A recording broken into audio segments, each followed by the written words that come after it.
E aí, gente, tudo certo? Tá todo mundo aí? Gustavo tá aí? Eu tô ótimo. Beleza.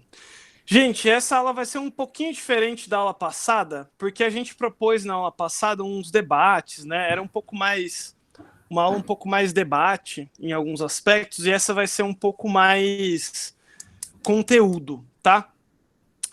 Na aula de hoje a gente vai falar sobre os reinos africanos.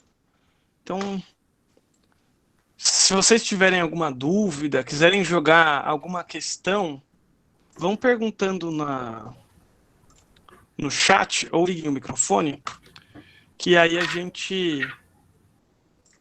vai respondendo.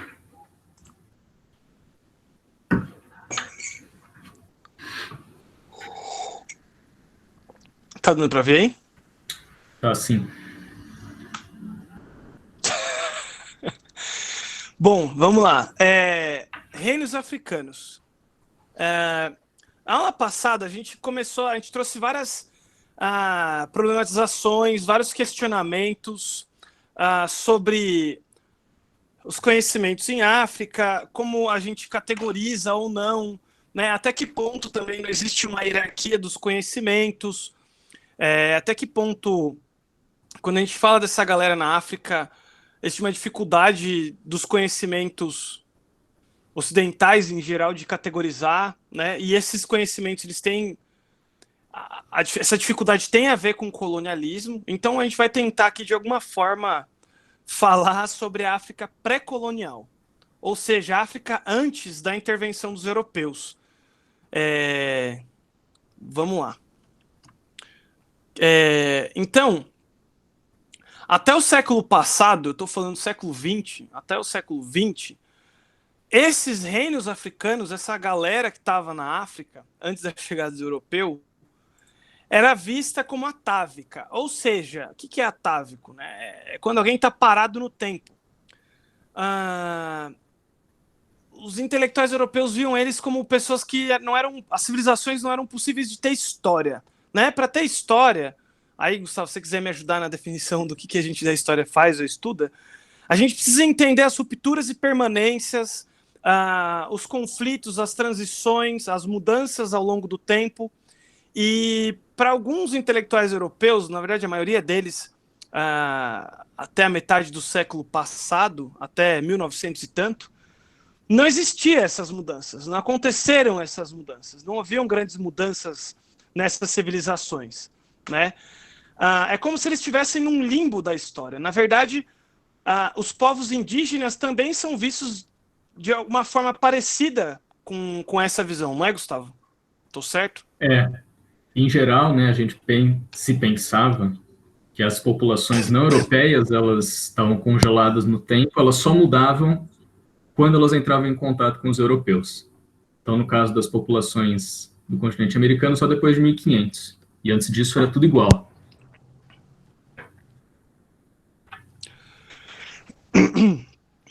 Desculpa, engasguei aqui. Bom, então, quando a gente pensa esses reinos africanos, a gente precisa, primeira coisa, entender e perceber que esses povos tinham uma dinâmica própria, que não dependia dos europeus. Desculpa, gente.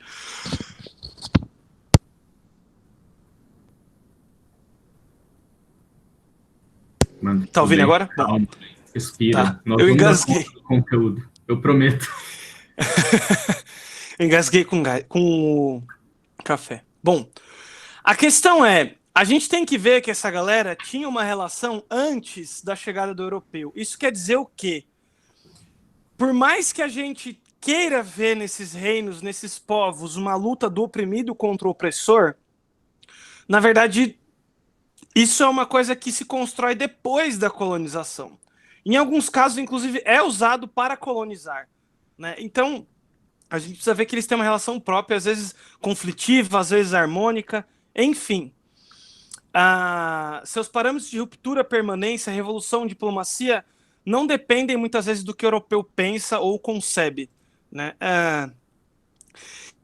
Enfim, como o Ampateba, a gente falou dele na aula passada, que é um historiador griot, do Mali, é, para que se colonize, é necessário um dos passos fundamentais, um dos pilares fundamentais para que haja colonização, é o apagamento da memória desses povos, né? A partir do momento que você apaga a identidade desses povos, você tem alguma legitimidade, algum respaldo entre eles mesmos para colonizar. E a nossa aula está caminhando no sentido contrário, né? Essa aula, a ideia dessa aula é caminhar exatamente no sentido contrário disso. Bom, gente, falando disso, vamos passar então para o Egito, que, embora se estude Egito há muito tempo, parece que algumas das ideias que os historiadores têm ou conseguiram concluir não chegaram no público comum, né? Vamos ver aqui algumas delas. Então, existe um historiador que é o Heródoto, historiador, é um grego, filósofo grego ou historiador, que ele vai falar que o Egito ele é a dádiva do Nilo, certo? Quando a gente pensa essa afirmativa, o Egito é uma dádiva do Nilo, o que fica em questão é o seguinte: fica parecendo que o rio Nilo, por si só, produziu a civilização egípcia. E a questão é, tá certa essa afirmação? Até que ponto ela tá certa? E até que ponto a gente pode bater isso, levar essa afirmação com ferro e fogo, né? Para problematizar essa afirmação, a gente vai ter duas formas de pensamento, de análise sobre ela, que é o determinismo ambiental e o possibilismo geográfico. Talvez os geógrafos dessa sala possam até explicar melhor que eu, mas o meu ponto aqui, com essas duas formas de pensar ou de analisar, é a seguinte: a gente pode entender que as condições naturais determinam o desenvolvimento da humanidade, ou seja, a civilização egípcia só existe por causa do Rio Nilo, ou a gente pode pensar que o quê? Essas pessoas, os egípcios antigos, né, conseguiram usar a geografia, o espaço natural, alterar ele com trabalho humano para conseguir criar a sua civilização. Essas duas coisas são muito diferentes quando a gente pensa um conceito que está em voga hoje em dia, que é o conceito de agência, né? As pessoas negras na África, elas são capazes de mudar alguma coisa? Ou elas são sempre condicionadas ao meio ambiente? É a savana e os desertos e o deserto do Saara que produz a fome na África? Ou é a ação do trabalho humano, né? E aí, quando eu estou falando trabalho humano, não estou falando trabalho humano só dos africanos, e sim das intervenções que vão vir. O Mandioca ligou a câmera, eu imagino que ele queira fazer algum comentário. Você quer comentar? Pode comentar, mano. Não, é que eu não quero comentar nada não, mano. É só porque me dá um pouco de agonia esse monte de quadradinho sem rosto. Sim. Ninguém falando nada. Pode ligar a câmera, gente. É bom que vocês liguem a câmera.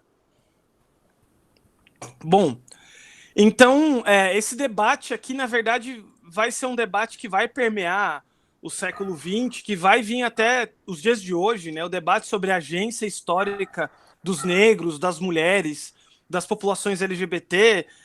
A gente, enfim, esses debates eles vêm e na história não é diferente, né? Quando a gente pensa na história da África. Bom, então tem aqui uma foto do Google Earth, né? Do Google Maps do Egito. Então você vê que é esse deserto aqui dos dois lados, e aqui você tem uma tripa de área cultivável, e aí a questão é, será que é essa área cultivável que possibilitou a civilização egípcia? Ou foi, na verdade, a capacidade da galera de criar canais de irrigação, né? Eu acho que aí onde está a questão. Você não consegue produzir agricultura, ou seja, a região fértil é muito pequena, se você não cria canais de irrigação, né? Vocês já devem estar imaginando por onde caminha o debate. No Egito, a condição do bioma, né? Ela é a seguinte: dentro das estações, só 3 estações você pode plantar, irrigar e colher. Existe uma estação inteira, mais ou menos aí 3 a 4 meses do ano, em que está totalmente inundado. as áreas férteis, né? E aí que fica a questão. Se não fosse o trabalho humano, será que dava mesmo para construir alguma civilização, alguma coisa aqui? Né? Será que o rio por si só faz a civilização egípcia? E aí é mais ou menos por aí, gente, que caminha esse debate sobre a civilização egípcia. Né? O Estado egípcio, então, ele vai administrar o tempo livre das pessoas, né? Esse tempo livre que as pessoas vão ter aí, principalmente no verão, né? Porque as terras estão todas alagadas, e é nesse tempo livre que as pessoas vão trabalhar para o poder central, para a capital, né? Para o faraó, especificamente, para construir as pirâmides. E aí isso responde algumas perguntas. Por exemplo, por que as pirâmides demoravam tanto de ser construídas? É porque a galera construía sazonalmente, né? De anos em anos se construía um pouquinho, né? Então demorava para construir. Outra coisa, o debate sobre escravidão ele nem entra aqui, né? Porque essas pessoas não eram escravas do Estado egípcio. Sim, existiam escravos, mas é uma outra categoria. A maior parte dos trabalhadores que constroem as pirâmides é uma outra forma de trabalho, né? Entra mais com uma forma de tributação ao Estado. E aí tem uma coisa muito específica que no Egito você tem o conceito de faraó, e aí o faraó, ele é a ideia de um deus rei ao mesmo tempo, que é uma teocracia, que é diferente, por exemplo, se a gente for pensar da ideia do clero europeu.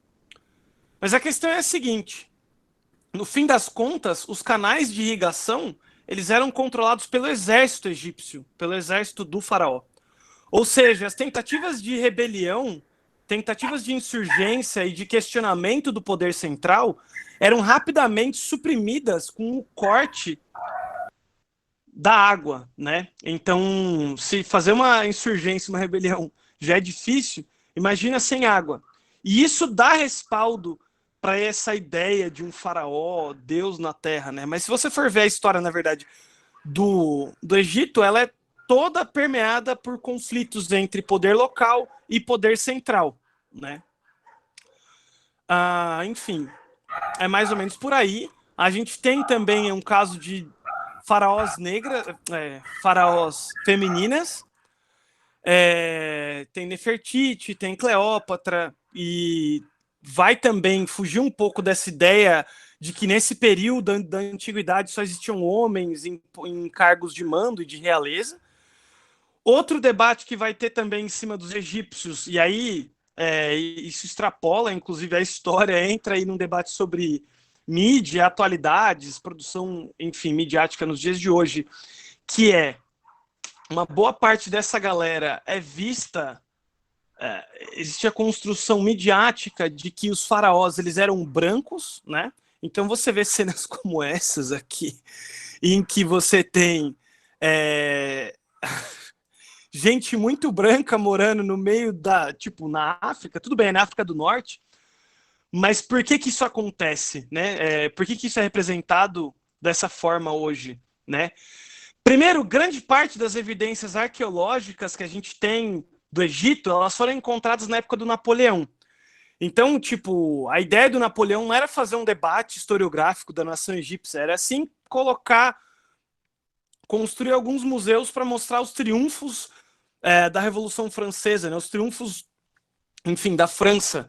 E grande parte das estátuas que são recolhidas, elas são pintadas mesmo à mão com um pincelzinho, para que o rosto e o corpo dessas estátuas, dessas esculturas egípcias ficassem brancas. Então você tem uma alteração dos documentos históricos, isso já é um problema por si só. Outra questão existe um debate historiográfico, e esse debate está conectado com os nossos tempos de hoje, inclusive, que é a civilização egípcia, ela se encontra na África, ela se encontra no Oriente Médio, que o Oriente Médio está bem aqui, então tem uma galera que vem para cá, né, que vem para cá e popula essa região, ou ela é uma civilização mediterrânea, porque ela depende do comércio mediterrâneo. É óbvio que esse debate, por mais que tenha uma série de evidências históricas, fatos, documentos, existe questões que estão para além disso, como, por exemplo, a independência dos países africanos. O último bloco de aulas que a gente vai ter, né, as últimas aulas que a gente vai falar sobre a independência na África, que tem inclusive o livro do Mayombe, que trata desse assunto. A questão é a seguinte: para você proclamar a independência de um país que por séculos, por 400, 500, 600 anos, falaram que as pessoas negras não conseguiam construir uma civilização, não conseguiam construir conhecimento, Estado, economia, política, para você ter o respaldo e falar, não, nós somos negros, nós temos Estado, nós temos política, nós temos que ter uma cadeira na ONU, ter uma história também é essencial. E isso aqui entra, esse debate não é só historiográfico, né? É um debate sobre legitimidade científica e política. É a mesma coisa que a gente pensar, por exemplo, o que é a Luzia aqui no Brasil, né? Enfim, eu vou deixar essa sementinha aí para vocês pesquisarem na internet, não tenho tempo para falar disso aqui, mas a questão é essa: a Luzia tem capacidade de refutar, não de refutar, né, mas de questionar a teoria do Estreito de Bering. Enfim, aí vocês procurem aí, e o que isso tem a ver com, o que tudo isso tem a ver com o fogo que aconteceu, o incêndio que aconteceu no Museu Nacional há um tempo atrás. Isso foi um tema da redação da FUVEST. Olha só, esse curso é super interdisciplinar.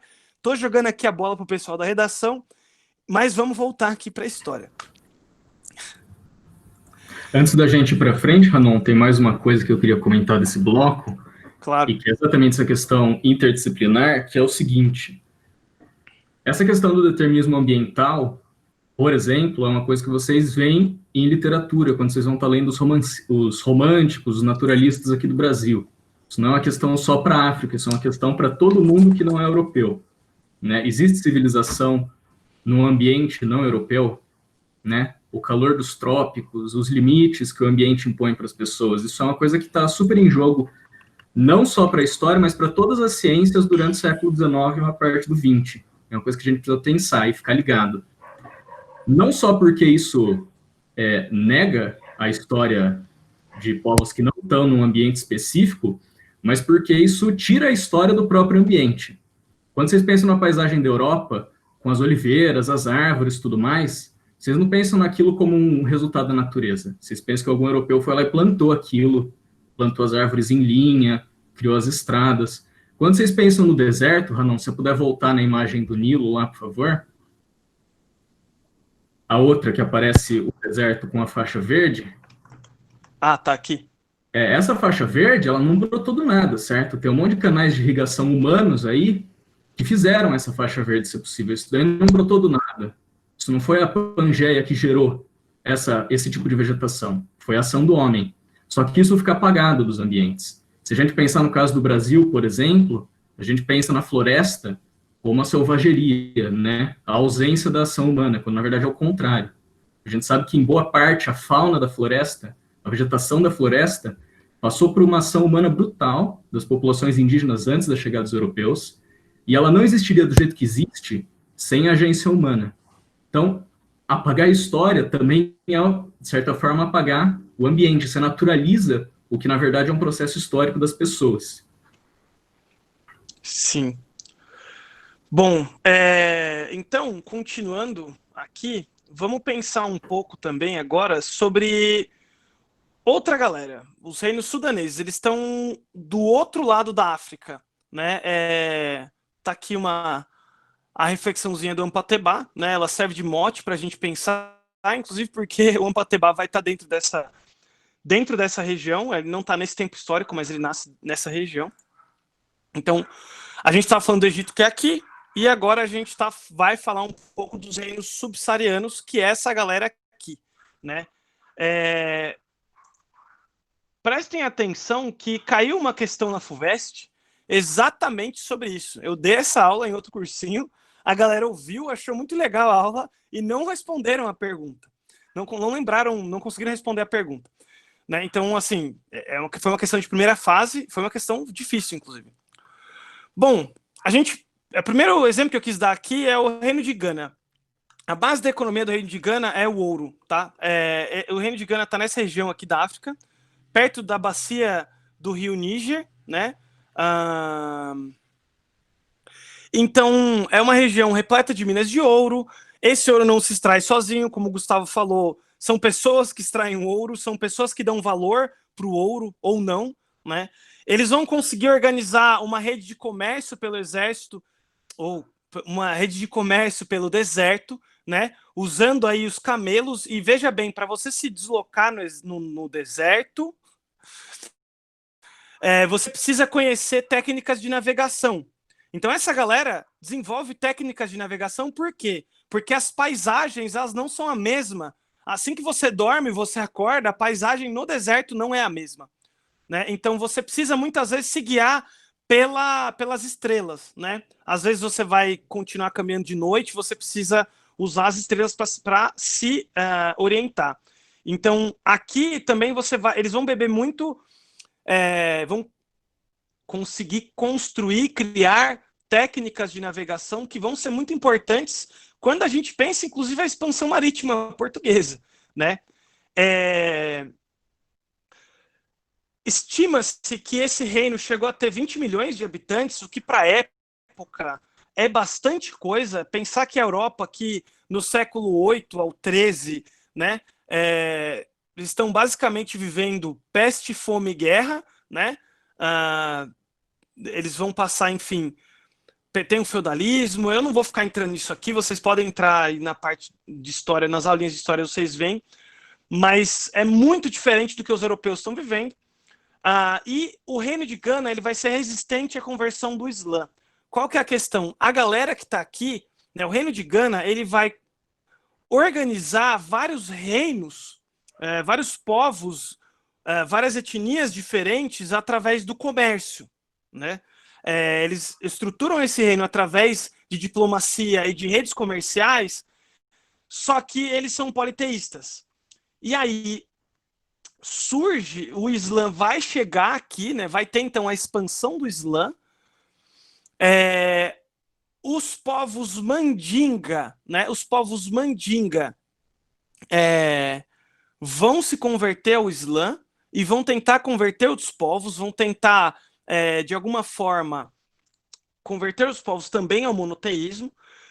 Veja bem, o que é importante a gente entender é que a decadência do Reino de Gana ela é por conflitos internos, não tem interferência europeia, né? Então, pensar um pouco isso que a gente estava falando no comecinho da aula, eles têm diplomacias, conflitos e harmonias deles, que não dependem dos europeus. Então, o Reino de Gana cai, os Mandinga eles tentam reestruturar algum reino, algum império, os Sossos também, a etnia Sosso também, né? E aí os líderes são esses dois caras aqui, né? Então Sumangoro Kante, Sumaoro Kante e Sundiata Keita, eles são os líderes de cada uma dessas etnias. Eles vão tentar reunificar o Reino de Gana, mas os Mandinga vencem. E como os Mandinga vencem, eles criam o Império do Mali, né? O Império do Mali ele vai ser então muçulmano. Mas aí quando a gente pensa a expansão do cristianismo, até mesmo as cruzadas, ou até mesmo a gente pensa a relação do Ocidente com o Oriente hoje, né? Como a gente pensa o Oriente, aquele estereótipo do árabe terrorista, né? É interessante a gente ver que a expansão do Islã ela é bem diferente da expansão do cristianismo, porque em vários aspectos eles criam liberdade religiosa dentro do reino. Inclusive existe uma liberdade de autonomia política para quem não é muçulmano. É muito diferente do que, que o Ocidente constrói hoje em dia, de que os povos muçulmanos são... eles não respeitam outras religiões, têm que se converter ao Islã, enfim. Então, aqui está o território do Mali. Eles vão buscar, então, uma saída para o mar, né? Aqui era o Reino de Gana, aqui agora é o Império do Mali. Eles vão anexar a região de Tumbuktu, eu já vou falar para vocês sobre Tumbuktu, é muito importante. E vai ter essa saidinha do mar aqui também, que é muito importante. Olha só que interessante, a saída do mar, como eu falei para vocês, o Mali sai para o mar, né? O Império do Mali busca uma saída para o mar. Por quê? No século 11 e 12, a gente tem a Rota da Seda, a gente tem a China bombando aqui, e aí fica a questão, né? Será que a China ela está surgindo hoje? Ou, na verdade, foi só um intervalo da civilização chinesa que ela deixou aí por uns 100 anos de ser a maior potência do mundo, porque a civilização chinesa ela é milenar, né? Tem registros aí milenares da civilização chinesa como potência. Enfim, então você tem a Rota da Seda que vai vir lá da China até aqui, se conecta até aqui a região do Império do Mali. Você tem rotas por mar, você tem rotas por terra. A questão da FUVEST, ela colocou essa foto aqui, ó, essa parte desse mapa, que é a parte das rotas comerciais no norte da África, e fazer umas questões que perguntavam sobre as rotas comerciais e os povos, né? Então você tinha que saber sobre os beduínos, os reinos que estavam ali. E aí a gente pensa o mundo europeu, que é essa galera que está aqui, né? E quanto que foi custoso para a Europa ter declarado as cruzadas, né? Ter declarado a Guerra Santa aos não fiéis no cristianismo para tentar conquistar esse pedacinho de terra, sendo que na verdade esse pedacinho de terra ele era central. Se você for ver as rotas comerciais, ele é central para essa troca entre a Ásia e a África, certo? Aqui eu tenho umas fotos da dinastia Ashanti, que é uma dinastia do reino de Gana. Essas fotos são atuais, né? Mas o que é importante a gente pensar simbolicamente, como a gente pensa esses reinos num espaço, num lugar de eles não têm ouro, eles são pobres, né? Eles vivem pisando no barro, descalço. E aí você tem essa galera aqui, né? Que usam, tipo, ouro pra cacete. Isso aqui não é ouro da 25, né? É ouro de verdade, maciço, né? Bom, o Império do Mali, que vai se formar depois, ele tem a sua base da economia em ouro e sal, então eles extraem sal das dunas, eles têm uns esquemas, eu nem sei explicar direito, mas é uns esquemas muito loucos de cavar sal debaixo das dunas do deserto. E eles vão ser basicamente a mesma região do Reino de Gana, só que eles vão anexar Tumbuktu. Tumbuktu é uma região onde se produzem vários intelectuais, então você tem uma produção intelectual e acadêmica na cidade de Tumbuktu, que é essencial para que o Império do Mali se mantenha. Isso é interessante a gente pensar, né? Porque a gente não pensa, quando a gente fala de sei lá, da história do conhecimento ou da filosofia, a gente pensa Santo Agostinho, né? A gente pensa Hegel, a gente pensa vários intelectuais da Europa, e a gente não para pensar e fala, olha, tem uma academia, uma universidade ali no Mali, né? O que será que eles estão produzindo? Né? Essa produção ela é muito importante, inclusive, para manter o Império do Mali. E o Império do Mali, sim, ele cai pela influência dos ingleses aqui, especificamente dos ingleses e dos franceses. Enfim, como os mandingas são muçulmanos, eles vão usar, eles não vão, eles têm um império, uma população culturalmente mista e majoritariamente não letrada. Então, ao invés de simplesmente tentar letrar todo mundo com um discurso nacional, como foi a Europa no século XIX, e inclusive esse século XIX na Europa gera um dos frutos dele é o darwinismo social, né? No Império do Mali, você vai ter uma coisa diferente acontecendo. Então, os reis, eles vão ter os seus griots, a gente falou um pouco sobre os griots, né, na aula passada, eles vão ter os seus contadores de história, os seus mestres das tradições orais, para contar as narrativas, para contar as histórias que dão legitimidade ao rei. Veja bem, não é converter todo mundo à minha cultura para mostrar que eu sou soberano, e sim explicar dentro da cultura do outro qual é a importância da minha soberania. Bom, se a gente for pensar a colonização e tudo que a colonização traz aí de presente para a gente até hoje, isso é um paradigma muito diferente, né? Bom, você vai ter também no Império do Mali o Mansa Musa, o rei, né? Mansa é o título de rei deles, que vai fazer uma peregrinação a Meca, como ele é muçulmano, ele vai peregrinar a Meca com mais aí de 15 mil súditos e mais de 12 toneladas de ouro. Eu vou repetir, esse cara cruzou o deserto do Saara, tá? Ele veio daqui até Meca, até aqui mais ou menos no mapa, com 12 toneladas, não é 12 quilos, não é 12 toneladas de ouro. Ele fez com que a população, os reinos ali do Egito, conhecessem o conceito de inflação nos anos 1300. Se o mundo ocidental vai conhecer o conceito de inflação, de bolha econômica, aí no século XIX, XX, essa galera está conhecendo esse conceito no século XIV, tá? Tipo, 5 séculos antes. Ixi, me ajuda aí, galera da matemática. 5 séculos antes, né? Então, esse cara, ele foi o homem, se a gente comparar a riqueza, claro, né? Fazer uma comparação aí econômica, ele foi a pessoa mais rica do mundo até hoje, né? Até hoje. Então, pensar um pouco mais rico que o Jeff Bezos, mais rico que o dono da Microsoft, que o Steve Jobs, tipo, enfim, a gente pensar um pouco os parâmetros de riqueza e de ápice da civilização e até mesmo de acumulação de capital quando a gente pensa esses reinos, né? Dá para a gente pensar muita coisa aí. Pensar, por exemplo, que os reinos europeus nessa época, eles não têm moeda, eles precisam muitas vezes. A chegada na África, inclusive a gente vai falar, se der tempo nos últimos slides, chegada na África tem a ver, inclusive, com a busca por essas moedas. O mercantilismo só é possível porque essa galera na África está produzindo muita moeda. Deixa eu perguntar uma coisa. 7h40 ou 7h45 que acaba a aula?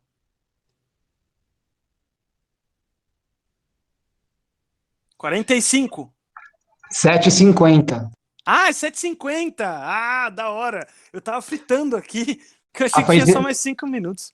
a felicidade do professor que ganhou 5 minutos de aula. Você vê como a nossa vida é triste, né? Sim. Bom, então, a decadência do Império do Mali se dá pelo colonialismo inglês. A gente vai falar bastante sobre colonialismo, então eu não vou entrar muito aqui, tá, gente? Mas a gente vai falar nas próximas aulas sobre como os europeus conseguem chegar na África, tá? Porque, afinal de contas, não é só porque eles tinham arma de fogo que eles derrubam impérios inteiros, né? Tem estratégias que se mantêm, que perduram ao longo de séculos, algumas inclusive até os dias de hoje, né? Vocês já pararam para pensar que o Brasil, nós aqui no Brasil, somos vizinhos da França? Vocês já pararam para pensar que existe um território francês do lado do Brasil? Nós somos vizinhos da União Europeia? Por que Pior, que isso pior. acontece? Pior do que isso, Ranon. Diga. A maior fronteira terrestre da França é com o Brasil. Maior do que com a Alemanha. É sério, a maior fronteira terrestre da França é com o Brasil. Olha só, né? E aí, já perguntou para um francês? Vocês já conheceram algum francês? Uma vez eu perguntei para um amigo francês, eu falei, pô, mano, por que vocês mantêm essas colônias aqui? Ele falou, não, colônia não. Eles querem ter o euro. Eles não querem ter. Na verdade, eles são uma região autônoma, com governo próprio. Piriri, pororó, eles são colônia. Tá? A questão é essa. Bom, então a gente vai, voltando aqui para a aula, a gente vai pensar os porquês e como aconteceu essa colonização, né? Não é pela arma de fogo, não são pelas doenças, tem outras coisas que entram aí.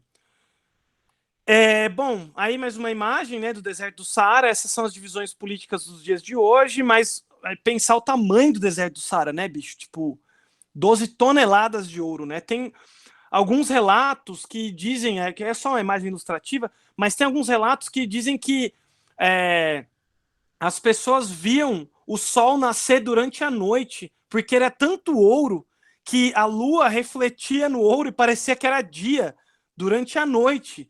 Mano, é ouro pra cacete, bicho, tá? Aqui tem um mapa do século XIV de um cartógrafo da onde hoje é a Espanha, E ele põe aqui o Mansa Musa, mano. Bicho, é um cara, é um negão sentado com ouro na mão, bicho. É isso, entendeu? Bom, outra coisa que é importante pensar também é quantas etnias, quantos povos tinham aqui e como que os europeus vão buscar interferir, né? Eles têm interferência sobre algumas cidades, né? Eles vão buscar usar esses conflitos politicamente, né, para conseguir ter mais influência. Mas, enfim, é só para a gente pensar um pouco isso. Não é que tinha nada e aí chega o europeu para dominar essa galera aí, a savana. Não, tinha uma porrada de gente, né? Enfim. Gustavo, se quiser falar alguma coisa, cara, pode ir. Não temos tempo. Ritmo alucinado aqui, rapaz. Estamos alucinados. Se alguém quiser falar alguma coisa no chat, vão falando aí, gente, à vontade. Então tem o Império de Oió que vai surgir, tem várias questões aí para a gente conseguir definir essa data, mas é mais ou menos aí 1400, século XV, até 1835, também tem alguns debates sobre isso, mas ele é um reino expansionista, ele vai buscar expandir seus territórios. O que é importante para a gente aqui não são só os reinos europeus que se expandem e que demandam tributações de outros povos, né? Bicho, falar que todo o mal vem da Europa e tudo de bom, então esses povos eles foram explorados, eles são oprimidos, tudo que eles produzem é bom e tudo que os europeus produzem é ruim, existe o risco da gente pensar.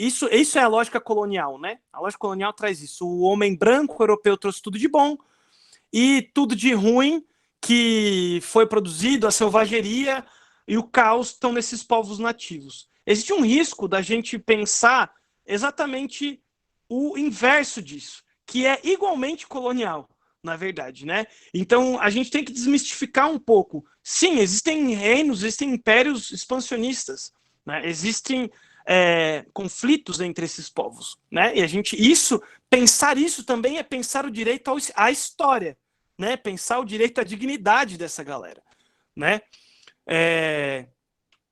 Claro que tendo em vista que essa galera vai ser massacrada pelo colonialismo, tá? Eu estou pensando isso aqui antes do colonialismo europeu. Bom, a língua iorubá vai surgir dentro do Império de Oió e vai ser muito comum em terreiros de candomblé no Brasil. Inclusive, se você está na África e você vai estudar, se você faz faculdade de África, se você faz faculdade de letras na África e vai pesquisar iorubá, é muito provável que você vai ter que fazer um intercâmbio no Brasil para estudar o iorubá aqui, nos terreiros. Né? Olha lá, eu estou vendo a Alicia da Letras fazendo sim, muito bom. Então, acho que pensar um pouco isso também, a relação que o Brasil tem com esses povos, e aí dar um pouco um spoiler da aula, eu escolhi os reinos sudaneses exatamente por essa ponte com o Brasil, né? Eles vão ter um conflito com o reino vizinho, que é o reino do Benin, só que esse conflito nunca foi um conflito que levou à aniquilação total, né? A colonização, ela leva a uma aniquilação, um domínio total da outra sociedade. Aqui não, né? O reino de Oió, ele não busca necessariamente a aniquilação total do reino do Benin. O reino do Benin, ele se destacou bastante. A gente tem muitas placas de bronze que eles produziram, e essas placas de bronze se encontram majoritariamente nos museus ingleses. E aí fica a questão, até que ponto os museus europeus não são, na verdade, halls, né, salas de troféus colonialistas. Tem aquele filme que saiu esses tempos atrás, de Wakanda, como é que é o nome? Pantera Negra, que tem uma cena que o vilão chega num museu europeu e fala, eu vou comprar esse. Aí a mulher do museu fala, não, mas não está à venda. Ele fala, mas como é que vocês conseguiram? Você acha que vocês conseguiram comprando? Então, isso é um dilema real, na verdade. Vários estados africanos mandam cartas, mandam processos jurídicos para alguns museus para ter alguns artefatos e não conseguem, né? Enfim. Dentro do Império de Oió, você vai ter aí alguns personagens históricos, como Ogum, que vai ser o criador da cidade de Fé, Xangô, que vai ser um dos alafins, um dos reis dentro do reino de Oió. Oxum, que é visto como um rio na Nigéria, um dos rios, né, na Nigéria, e Oxóssi, que é um rei no reino de Queto. E aí minha questão é a seguinte: como que esses nomes chegam no Brasil? Eles chegam no Brasil através dos... A gente conhece esses nomes, né? Para quem conhece, imagino que muitos de vocês devem ter ouvido alguns desses nomes, mas chega através da gente, através do candomblé, através da Umbanda. E aí a gente precisa pensar a seguinte questão: qual espaço que essas pessoas, né? Já estou dando spoiler aqui, muitas dessas pessoas desses reinos são trazidas para o Brasil. E o espaço que elas têm no Brasil, né, dentro da colônia portuguesa, elas só podem falar a sua língua, só podem expressar a sua língua e tentar recriar o mundo que elas tinham na África dentro da senzala, né, dentro do espaço religioso. Então é às vezes numa cerimônia religiosa que esses negros escravizados aqui no Brasil conseguem reproduzir ou tentar reproduzir a história que eles tinham, as instituições políticas, econômicas, culturais, discursos nacionais, inclusive, da África, aqui, né? Então, e isso é pensado pela colonização, né? Que é através desses espaços religiosos que essa reconstrução, essa tentativa de trazer instituições africanas, desses reinos africanos para cá, ao passo que as civilizações europeias têm um espaço muito privilegiado na colonização, que é os nossos mitos de fundação, a nossa história, ocupa os espaços formais, né? O poder jurídico, os espaços do Estado, né? Os espaços das instituições democráticas, civis, né? Enfim, e aí fica alguns...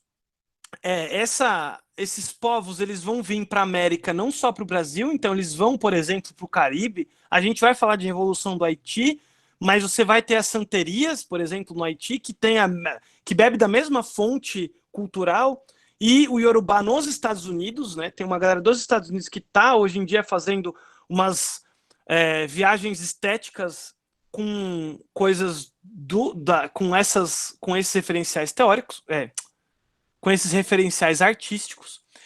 E aí fica essa questão, né? Como é que a gente estuda essa galera? É com filosofia? É com arte? É com antropologia? É com sociologia? É com história? Né? Enfim, tem umas questões aí que a gente pode explorar mais para frente, mas tem várias questões que são jogadas. A gente fica com esse problema, que é um problema que a colonização cria. Bom, a gente tem aí no mapa algumas cidades do Império de Oió.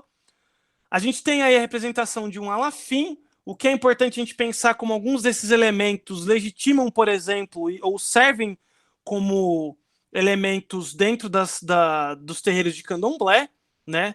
Então, essa proximidade desses estados que você tem na África e como eles surgem dentro dos povos, das pessoas que foram escravizadas dentro da colônia, né? Como que isso vai surgir como elemento que dá significado para o mundo, para essas pessoas, e pensar também como a gente pensa a nossa cultura popular hoje, inferiorizando muitas vezes os saberes que vêm de origem africana.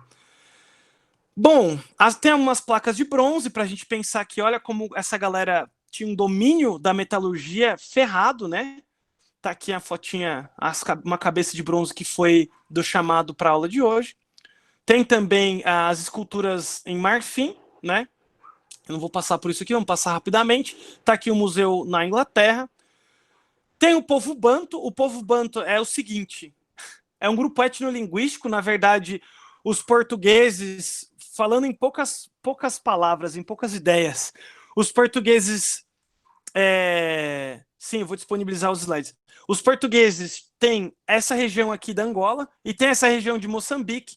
E é muito interessante para os portugueses falar, olha, se eu fizer uma rota entre Angola e Moçambique para que eu possa simplesmente passar com meus barcos daqui para cá, ao invés de pagar tarifa para os ingleses aqui na África do Sul, Então, existe uma ideia, uma busca por conseguir, por criar essa ideia das línguas banto, de um tronco linguístico único, mas, na verdade, você vê que ela é muito mais plural do que isso. E, na verdade, a construção dessa ideia é uma construção colonial. E, Tandan, tá aí o spoiler para as próximas aulas. Por que a gente foca nos reinos sudaneses? Porque a gente busca entender essa galera? Porque muitos dessas galeras vieram para o Brasil. E eles vão ser, de alguma forma, responsáveis por trazer vários elementos da cultura popular no Brasil. Na última aula, quando a gente for pensar a cultura popular brasileira, a gente vai voltar nisso aqui, né? Veja bem, essa galera vem para cá, e aí entra essa ideia da diáspora, que a gente vai tratar mais para frente, mas essa galera vem sequestrada, né, principalmente, para trabalhar como escravizado aqui, mas não é à toa que a gente tem a revolta dos malês na Bahia. Por que a revolta dos malês? Porque eles são negros que estavam no Mali.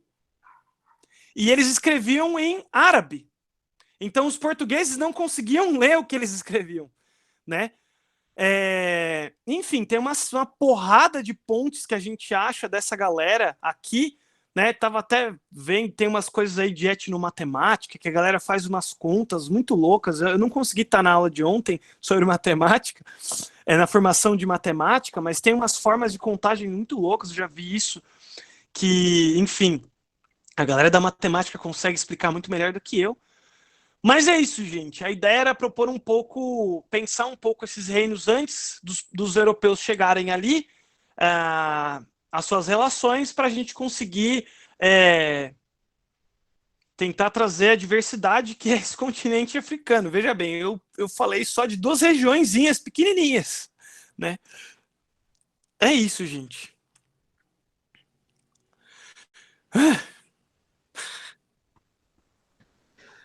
Então. Fala, Gustavo, pode falar. Não, ia falar, tomara que vocês tenham curtido, não ficamos na insanidade, essa aula é enorme, e ela foi um pouco tijolada, porque a gente acabou dando uma aula de história para vocês. O resto das aulas não vão ser nesse formato, mas a gente precisava dessa aula, por isso que o Ranon falou, esse é um contexto que a gente vai ficar voltando em várias outras aulas. Então ela foi assim por força da necessidade, não porque é o que a gente vai fazer toda semana aqui. E curtimos muitos comentários das outras áreas, né? Tipo, esse o objetivo mesmo. A gente quer que todas as áreas se envolvam com o que a gente está fazendo aqui. Então, muito da hora esses comentários da linguagens agora no final, por exemplo. O André, essa coisa da linguagem, eu ia falar, eu já fiz uma atividade, até contei para o Ranon, em sala de aula, com molecada do 8º ano, que fiz uma forca, só com palavras do nosso cotidiano que tem origem em idiomas africanos. E é muito louco, porque tem palavras super comuns, tipo bunda mesmo, bunda, cochilo. Você dá para pegar várias palavras que a molecada vai dar risada, vai interagir com a aula ali, e que tem origem em idiomas africanos, não só no Banto, né? E é bem legal usar isso, eu acho. Tô falando isso mais porque acho que esse curso aqui também serve um pouco como formação de professor, né? Sim, Então, os dois. então era um pouco só colocando isso. E aí, para a galera que está participando, que não é do cursinho da Psico, quando o pessoal da história liberar o slide, eu mando lá no grupo da frente de cursinhos, ou mando no grupo de cursinhos populares BR também. Se alguém preferir também, eu vou colocar aqui o e-mail no chat da comunicação do cursinho da Psico. Aí quem quiser pedir por e-mail também a gente pode mandar. Sim, Beleza? essa ressalva é importante, né? A gente está pensando aqui não só a formação dos alunos, mas formação dos professores também, de várias áreas. Inclusive, é por isso que eu deixo várias coisas em aberto, eu jogo e falo, ó, gente, pesquisem. Porque é isso mesmo, é para a galera ir buscando, tem muita coisa, né? Mas é isso, gente. Espero que vocês tenham gostado, principalmente os alunos que estão aí, os professores também espero que tenham gostado, com certeza, né? Espero que isso estimule o avanço desse debate dentro do cursinho, mas não só no cursinho, né? Como a gente falou na primeira aula, a Lei 10.639 de ensino de cultura afro-brasileira e indígena no Brasil tem que avançar, o mais do que nunca nos dias de hoje, né? Importantíssimo, né? Enfim, gente, é mais ou menos por aí.